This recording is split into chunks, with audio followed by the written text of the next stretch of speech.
Dear students, welcome back to my channel Enjoy Learning. In this video, I'll teach you what is a Cartesian product. Okay, so first of all मैं आपको बता दूं कि ये Cartesian product की जो मैं definition बता रही हूँ आपको, इसका जो पूरा method है Cartesian product find करने का, ये दोनों ही बोर्ड्स के स्टूडेंट्स के लिए हेल्पफुल है, चाहे ICSE बोर्ड हो, CBSE बोर्ड हो या फिर बाकी के स्टेट बोर्ड्स हो. Okay, so the concept is the same. So let's start. Cartesian product क्या होता है? ओके, तो सबसे पहले तो बेटा हमें पता होना चाहिए कि कार्टीज़न प्रोडक्ट दो सेट्स के बीच में होता है. किस में होता है? सेट्स के बीच में होता है. तो हमने अगर एक सेट ले लिया सेट ए और दूसरा सेट क्या ले लिया? Set B. So set A is 1 2 3 4. ठीक है, सेट ए के अंदर 1 2 3 4 ये नंबर्स आ रहे हैं. सेट बी में 5 6 5 और 6 आ रहे हैं. सो अब हमें कार्टीज़न प्रोडक्ट फाइंड करना है. Okay, Cartesian product between A and B. Okay, so this is the Cartesian product. Cartesian product को बेटा हम लोग ए क्रॉस बी इस तरीके से डिनोट करते हैं. सेट ए और सेट बी के बीच में हमें कार्टीज़न प्रोडक्ट लिखना है ना, तो हम लोग कार्टीज़न प्रोडक्ट का सिंबल क्या लिखेंगे? A cross B is equal to, A cross B किसके इक्वल होता है? देखिए ए कॉमा बी. तो देखिए कार्टीज़न प्रोडक्ट सेट ए से सेट बी के बीच में क्या होता है? सेट ए और सेट बी के एलिमेंट्स के पेयर्स. क्या मैंने कहा? सेट ए और सेट बी के एलिमेंट्स के पेयर्स बना देंगे हम लोग. कैसे बनाएंगे ये सब मैं आपको स्टेप बाय स्टेप सिखाऊंगी. तो देखिए सबसे पहले क्या लिखा हुआ है कि ए क्रॉस बी में किस टाइप के एलिमेंट्स आएंगे? ए कॉमा बी, और ये ब्रैकेट के अंदर मतलब कि ये पेयर इस टाइप के नंबर्स आएंगे हमारे पास. ए कॉमा बी, जहाँ पे ए जो पहला वाला एलिमेंट है वो पहले वाले सेट का होना चाहिए. पहला एलिमेंट देखिए पहले सेट का होगा. पहले कौन सा सेट लिखा हुआ है? ए. तो ए बिलोंग्स टू ए, और जो दूसरा वाला एलिमेंट है सेकेंड एलिमेंट वो सेकेंड सेट का होना चाहिए. तो कौन सा सेट हमारा बाद में लिखा हुआ है? बी. तो ये जो दूसरे एलिमेंट्स होंगे ये belongs to B. I hope आपको डेफिनेशन समझ में आई होगी कि सेट ए और सेट बी के बीच में कार्टीज़न प्रोडक्ट क्या होता है बेटा? सेट ए और सेट बी के एलिमेंट्स के पेयर्स होते हैं ए कॉमा बी, जहाँ पे जो फर्स्ट एलिमेंट है वो फर्स्ट सेट से बिलोंग करेगा और जो सेकेंड एलिमेंट्स होंगे वो सेकेंड सेट से बिलोंग करेंगे. ये जो सिंबल मैंने बनाया है ये बिलोंग्स टू का सिंबल है. Okay, A belongs to A and B belongs to B. So this is the definition of a Cartesian product. General form है ये. अब हम आपको स्पेसिफिकली एग्जाम्पल्स की हेल्प से how to find the Cartesian product ये मैं आपको समझाती हूँ. ओके, तो यहाँ पे हम लोगों ने 2 सेट्स ऑलरेडी ले लिए थे ना, set A 1 2 3 4 and set B 5 6. So A cross B अगर हमें फाइंड करना है तो देखिए कैसे फाइंड करेंगे हम लोग. ए क्रॉस बी का meaning Cartesian product from A to B. तो ए क्रॉस बी फाइंड करने के लिए क्या तरीका है? What is the method? पहले लिखा हुआ है सेट ए, है ना, ए क्रॉस बी. तो हम लोग क्या करते हैं बेटा? सेट ए के एक एलिमेंट को ले लेते हैं और उस एलिमेंट के पेयर बना लेते हैं सेट बी के सारे एलिमेंट्स के साथ. क्या कहा मैंने? देखिए यहाँ पे सेट ए का पहला एलिमेंट क्या है? 1. तो 1 का पेयर बनाएंगे हम सेट बी के सारे एलिमेंट्स के साथ. तो सेट बी में आ रहा है 5 और 6. तो 1 5 ये एक पेयर हो गया, 1 6 ये दूसरा पेयर हो गया. ओके, सेट ए का पहला एलिमेंट लिया और उसे सेट बी के एलिमेंट्स के साथ पेयर बनाने लगे हम लोग. तो देखिए ये हमें पेयर मिलने शुरू हो गए कार्टीज़न प्रोडक्ट के अंदर.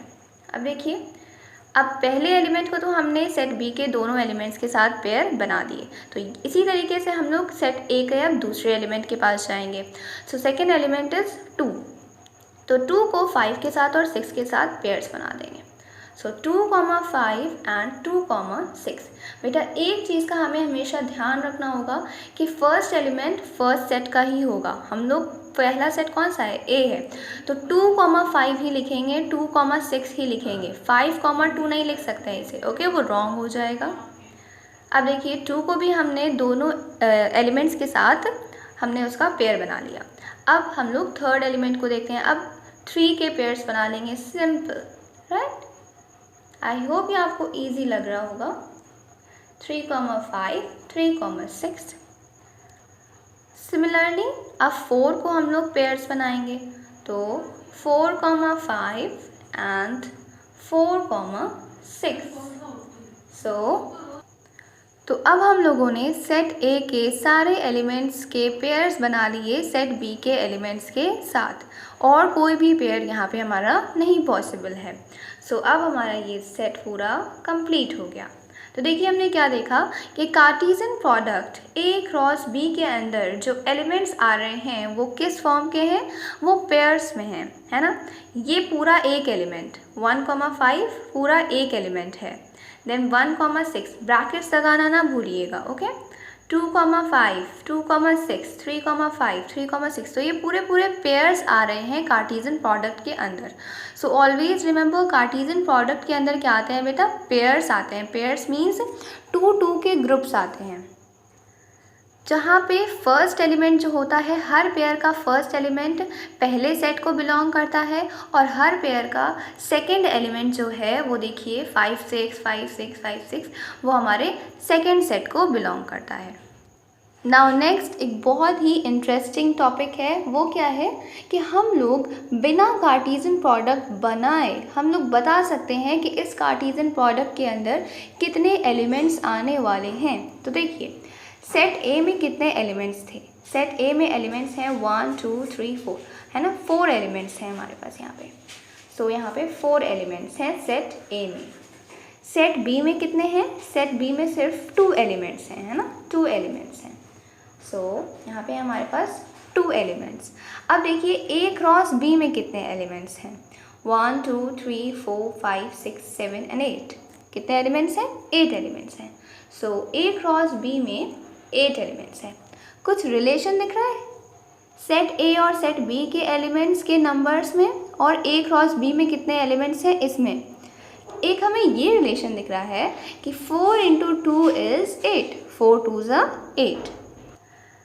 हम लोगों ने इस इंटरेस्टिंग चीज़ को सीख लिया, वो क्या थी कि अगर हमें सेट ए और सेट बी के नंबर ऑफ़ एलिमेंट्स पता हैं तो हम ए क्रॉस बी के एलिमेंट्स को बता सकते हैं, है ना।